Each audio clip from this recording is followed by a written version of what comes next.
दोस्तों स्वागत है आप सभी का बिहारी मीडिया न्यूज चैनल में। चलिए सुनते हैं 15 बड़ी खबरों को।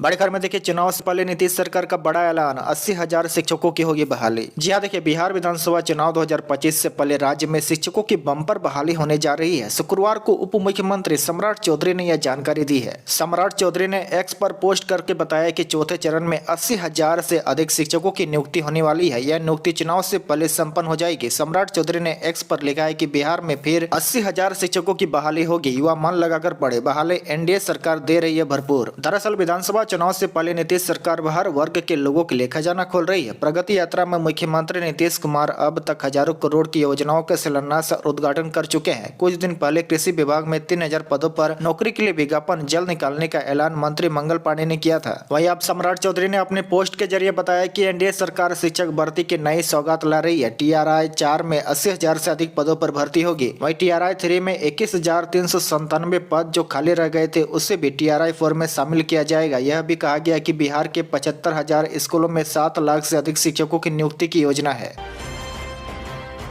बड़ी खबर में देखिए, बिहार में कोर्ट कर्मियों की अनिश्चितकालीन हड़ताल दूसरे दिन समाप्त, काम पर लौटेंगे 11,000 कर्मचारी। बिहार में कोर्ट कर्मियों की अनिश्चितकालीन हड़ताल दूसरे दिन ही समाप्त हो गई है। बता दें कि 16 जनवरी से ही कोर्ट कर्मी अपने 4 सूत्री मांगों को लेकर हड़ताल पर चले गए थे, जिसका सीधा असर जेल और बेल पर पड़ रहा था। व्यवहार न्यायालय के कर्मियों का मानना है कि उन्हें बहुत ज्यादा देर तक काम करना पड़ता है। कर्मियों की संख्या में अभाव के कारण काम पर लोड और ज्यादा बढ़ता जा रहा है। साथ ही वर्किंग आवर के हिसाब से वेतन की स्वीकृति नहीं है। उनकी सैलरी लेवल को 4 से बढ़ाकर 7 कर देना चाहिए। यह काम बहुत पहले ही होना चाहिए, लेकिन अब तक नहीं हुआ है। वहीं कर्मियों का कहना है कि प्रमोशन को लेकर सरकार कोई चर्चा नहीं करती है। पिछले 15 सालों से किसी तरह का प्रमोशन कर्मियों को नहीं हुआ है, जो कहीं से उचित नहीं है। सरकार को इस पर भी चर्चा करनी चाहिए।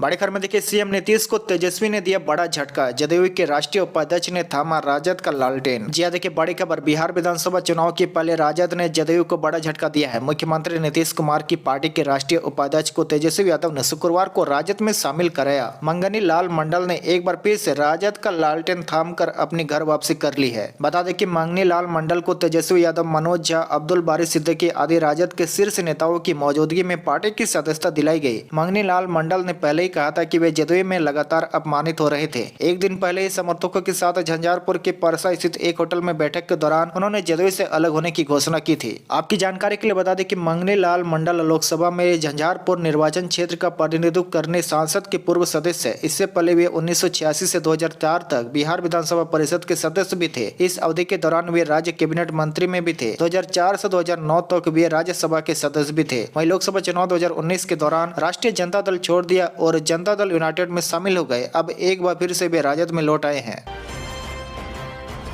बड़ी खबर में देखिए, 70वीं बीपीएससी परीक्षा रद्द करने के समर्थन में चिराग पासवान। जी हाँ, देखिए 70वीं बीपीएससी परीक्षा रद्द करने की मांग को लेकर चल रहे आंदोलन के बीच केंद्रीय मंत्री चिराग पासवान ने शुक्रवार को कहा कि वे भी मानते हैं कि परीक्षा में अनियमितता हुई है। उन्होंने पूरी परीक्षा दोबारा कराने की मांग करते हुए कहा कि इस मामले की उच्च स्तरीय जाँच होनी चाहिए। साथ ही उन्होंने कहा कि किसी भी परीक्षा के साथ अन्याय नहीं होना चाहिए। दिल्ली में संवाददाताओं से बात करते हुए चिराग ने 70वीं बीपीएससी में अभ्यर्थियों की शंकाओं का समर्थन किया। उन्होंने कहा कि एक केंद्र की परीक्षा को रद्द कर री एग्जामिनेशन किया गया, यह एक गलत परंपरा की शुरुआत है। परीक्षा पूरी रद्द होनी चाहिए। इसके अलावा चिराग पासवान ने कहा कि उनके परिवार के लोगों ने भी बीपीएससी परीक्षा दी थी। उन्होंने बताया कि एक परीक्षा कक्ष में जितने परीक्षार्थी थे उतने प्रश्न पत्र नहीं बांटे गए थे। इतना ही नहीं, परीक्षा खत्म भी नहीं हुई और प्रश्न पत्र लेकर हंगामा करते छात्र बाहर भी आ गए थे। अलग अलग व्हाट्सएप ग्रुप पर पेपर देखे गए। इसकी उच्च स्तरीय जाँच होनी चाहिए और जितने भी बच्चे हैं सबके दोबारा एग्जाम कराया जाना चाहिए। यह कन्फर्म है कि पेपर लीक हुआ है।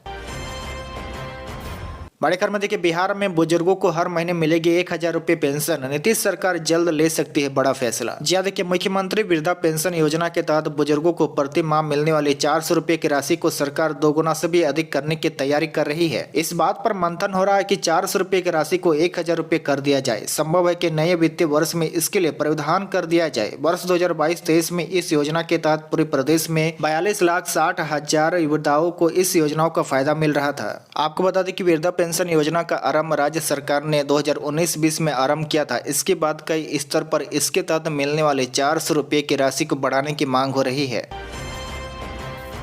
बड़ी खबर में देखिए, पवन सिंह की पत्नी ज्योति लड़ेगी विधानसभा चुनाव, सीट को लेकर दिया बड़ा बयान। जी हां, देखिए भोजपुरी इंडस्ट्री के सुपरस्टार पवन सिंह की पत्नी ज्योति सिंह आगामी बिहार विधानसभा चुनाव लड़ेगी। बता दें कि ज्योति सिंह शुक्रवार को एक विद्यालय में आयोजित सम्मान समारोह में भाग लेने आई थी। पत्रकारों के काराकाट संसदीय क्षेत्र के लगातार दौरे के सवाल पर ज्योति सिंह ने कहा कि वे काराकाट संसदीय क्षेत्र के किस विधानसभा सीट से प्रत्याशी होंगे, यह क्षेत्र की जनता को तय करना है। उन्होंने कहा कि क्षेत्र के लोगों को अपार प्यार व आशीर्वाद मिल रहा है। उन्होंने स्पष्ट रूप से कहा कि जिस विधानसभा क्षेत्र की जनता उन्हें आदेश देगी, वहीं से 2025 का चुनाव लड़ूंगी। आपको बता दें कि पवन सिंह के चुनाव में पराजित होने के बाद से ज्योति सिंह लगातार काराकाट संसदीय क्षेत्र के विभिन्न विधानसभा क्षेत्रों में जनसंपर्क अभियान में लगी है।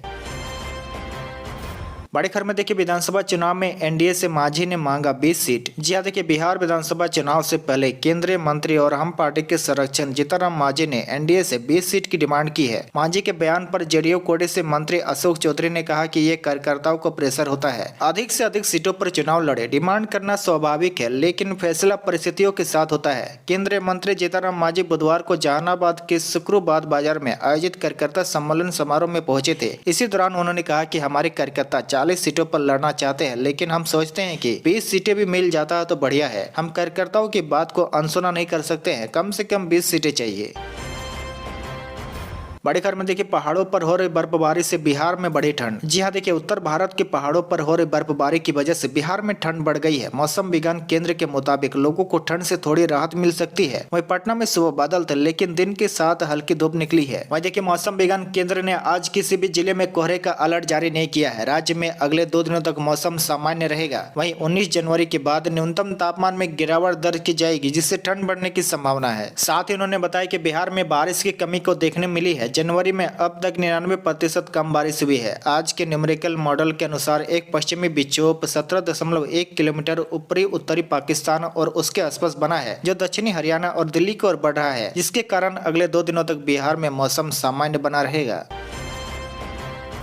बड़ी खबर में देखिए, हड़ताल पर जाएंगे इस जिले के 102 एम्बुलेंस कर्मी। जी हां, देखिए बिहार के कैमूर में 102 एम्बुलेंस कर्मियों ने अनिश्चितकालीन हड़ताल पर जाने का ऐलान कर दिया है। मांगे नहीं पूरी होने पर जिले के सभी 102 एम्बुलेंस कर्मी आगामी 2 फरवरी से हड़ताल पर चले जाएंगे। बता दें कि कैमूर के 102 एम्बुलेंस कर्मियों द्वारा शुक्रवार को कैमूर जिले के स्वास्थ्य विभाग के डीपीएम ऋषिकेश जायसवाल को आवेदन दिया है। 102 एम्बुलेंस कर्मियों का कहना था कि उनका 3 महीने का वेतन अभी तक बकाया है, जिसका भुगतान नहीं किया गया है। जिस कंपनी ने एम्बुलेंस का कॉन्ट्रैक्ट लिया है वो पैसा नहीं दे रहा है। अपनी मांगों के समर्थन में पैदल मार्च करते हुए 102 एम्बुलेंस कर्मियों ने कैमूर डीपीएस ऋषिकेश जायसवाल को ज्ञापन सौंपा है। मांग पूरी नहीं होने पर 2 फरवरी से अनिश्चितकालीन हड़ताल पर जाने की बात भी कही गई है।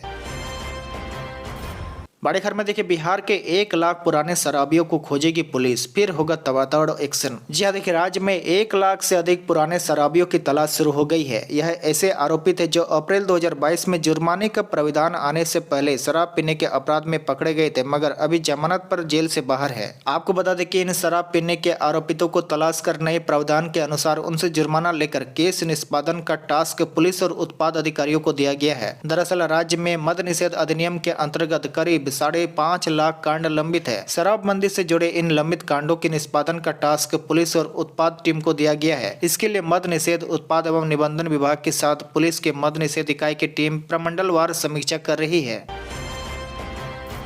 बड़ी खबर में देखिए, भागलपुर जिले में बनेगा नया अंतर्राज्यीय आधुनिक बस स्टैंड। डीएम ने किया जमीन का निरीक्षण। जी हां, देखिए भागलपुर के गोराडे में अंतर्राज्यीय आधुनिक बस अड्डा बनेगा। इसके लिए जमीन की खोज भी शुरू हो गई है। जिलाधिकारी पिछले दिनों बाईपास के आसपास जमीन का निरीक्षण कर चुके हैं। उन्होंने सदर अनुमंडल अधिकारी से चिन्हित भूमि के संबंध में विस्तृत ब्यौरा मांगा है। आपको बता दें कि बस स्टैंड जिच्चो के आसपास होने की संभावना है। वहीं कहा जा रहा है कि बस स्टैंड के लिए एक जमीन देखी गई थी, लेकिन जमीन पर विवाद हो रहने की वजह से दूसरी जगह खोजी जा रही है। जिलाधिकारी ने सदर अनुमंडल अधिकारियों से सभी संबंधित समन्वय स्थापित कर आवश्यक कार्रवाई करने के लिए कहा है। आपको बता दें कि इससे पहले रिक्साडी में अंतर्राज्यीय बस स्टैंड बनाने की तैयारी थी। इसके लिए 5 एकड़ जमीन भी चिन्हित की जा चुकी थी। अब यहाँ की जमीन दूसरी विकास योजना में लाने की संभावना है। इसीलिए जिला प्रशासन नए सिरे से दूसरी जगह जमीन की तलाश में जुट गया है।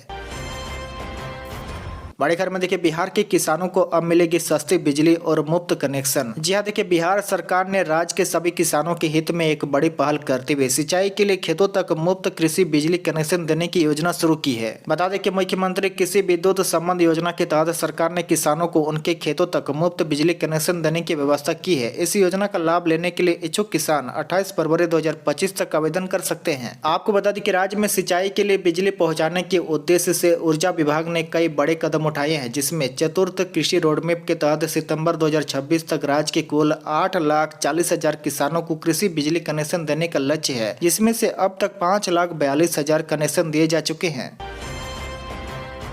बड़ी खबर में देखिए, नीतीश कुमार ने दिया आउटसोर्स कर्मियों को बड़ा तोहफा, स्थायी नियुक्ति में मिलेगी अब प्राथमिकता। जी हां, देखिए मुख्यमंत्री नीतीश कुमार ने नए साल में आउटसोर्स कर्मियों को बड़ा तोहफा दिया है। बिहार में संविदा पर काम करे कर्मियों को अब स्थायी नियुक्ति में प्राथमिकता मिलेगी। बता दें कि सरकार के विभिन्न विभागों में कार्यालय में संविदा आधारित पदों का सृजन कर उन पदों पर आउटसोर्स कर्मियों की बहाली में छूट देने की तैयारी की जा रही है। इससे राज्य सरकार के विभिन्न विभागों में कार्यालय में बेल्ट्रॉन के माध्यम से नियोजित करीब 20,000 आउटसोर्स कर्मियों को लाभ होगा। वित्त विभाग एवं श्रम संसाधन विभाग सहित विभिन्न विभागों में संविदा आधारित पदों के सृजन के लिए अपने अपने अधीनस्थ कार्यालय को निर्देश दिया गया है। वहीं जानकारी के अनुसार सामान्य प्रशासन विभाग के प्रधान सचिव की अध्यक्षता में सितंबर 2024 को ही बैठक आयोजित की गई थी। इसमें सूचना प्रौद्योगिकी विभाग द्वारा data entry operator, IT manager, program के पदों के लिए प्रस्तावित सेवा शर्त नियमावली में बेल्ट्रॉन द्वारा आउटसोर्स के माध्यम से संविदा पर नियोजित डाटा एंट्री ऑपरेटर एवं प्रोग्रामर, स्टेनोग्राफर, IT बॉय एवं गर्ल्स को भी लाभ देने एवं नियमित नियुक्ति प्रक्रिया में उम्र सीमा में छूट तथा सेवा अनुभव के आधार पर मान्यता दिए जाने को लेकर निर्णय लिया गया था। बैठक के लिए निर्णय को कार्यान्वित करने की दिशा में कदम उठाया जा रहा है। बड़ी खबर में देखिए, लॉक जमाबंदी को लेकर अब जमीन मालिकों की टेंशन खत्म, सरकार ने लिया बड़ा फैसला। जी हां, देखिए जमीन जमाबंदी को लेकर नीतीश सरकार ने बड़ा फैसला लिया है। राजस्व एवं भूमि सुधार विभाग ने सभी समाहर्ताओं को पत्र जारी कर अब अंचल अधिकारियों को लॉक जमाबंदी की जांच कर उसे लॉक या अनलॉक करने का अधिकार दे दिया है। वहीं लॉक जमाबंदी की जाँच में अगर सरकार की जमीन शामिल होगी तो उसे रद्द करने की भी अंचल अधिकारी कार्रवाई कर सकेंगे। डिजिटाइजेशन के बाद जो जमाबंदी बनी है उसमें बड़ी संख्या में उसे लॉक कर दिया गया है। इसमें शामिल जमीन की खरीद बिक्री समेत सभी तरह की गतिविधियां बंद हो गई है। इसमें शामिल खेसरा को रोक सूची में शामिल कर दिया गया है। 11 जिलों में करीब 21 लाख खेसरा रोक सूची में शामिल है। वहीं मुजफ्फरपुर में इस तरह के खेसरा की संख्या 1,10,000 है। इन खेसरा की जमीन खरीद बिक्री बंद होने से रैयतों की परेशानी बढ़ गई है। इसे देखते हुए DSLR को लॉक जमाबंदी की जाँच कर उसे लॉक या अनलॉक करने की शक्ति दी गई थी, जिसके बाद जमाबंदी की जाँच की शक्ति DSLR की जगह CO को दे दी गई है। जाँच में लॉक जमाबंदी में सरकार जमीन शामिल होने पर संबंधित रैयतों को सुनवाई का अवसर दिया जाएगा। गलत जमाबंदी पाए जाने पर उसे रद्द करने की प्रक्रिया शुरू कर दी जाएगी। वहीं सही पाए जाने पर जमाबंदी को अनलॉक करने की भी कार्रवाई की जाएगी। बड़ी खबर में देखिए, आय से अधिक संपत्ति का मामला, पुल निर्माण निगम के प्रोजेक्ट इंजीनियर के 4 ठिकानों पर विजिलेंस का छापा। जी हां, देखिए आय से अधिक संपत्ति मामले में गुरुवार की देर शाम निगरानी अन्वेषण ब्यूरो पटना की टीम ने बिहार राज्य पुल निर्माण निगम लिमिटेड के प्रोजेक्ट इंजीनियर जंग बहादुर सिंह के 4 ठिकानों पर एक साथ दबिश दी। बता दें कि विजिलेंस की टीम ने पटना के रूपसपुर थाना क्षेत्र के वेदनगर पुनाचक स्थित फ्लैट, बिहार राज्य पुल निर्माण निगम लिमिटेड स्थित कार्यालय और बक्सर जिला अंतर्गत मुसप्पिल थाना के दोदागी गाँव में छापा मारा। जंग बहादुर सिंह बिहार राज्य पुल निर्माण निगम में एक्सटर्नल प्रोजेक्ट डिवीजन के प्रोजेक्ट इंजीनियर हैं। जंग बहादुर सिंह ने अपने और अपने परिवार के सदस्यों के नाम से पटना एवं बक्सर शहर में जमीन व फ्लैट खरीदे थे। वहीं तलाशी के क्रम में नकदी निवेश से संबंधित कई कागजात, आभूषण और अभिलेख भी मिले हैं।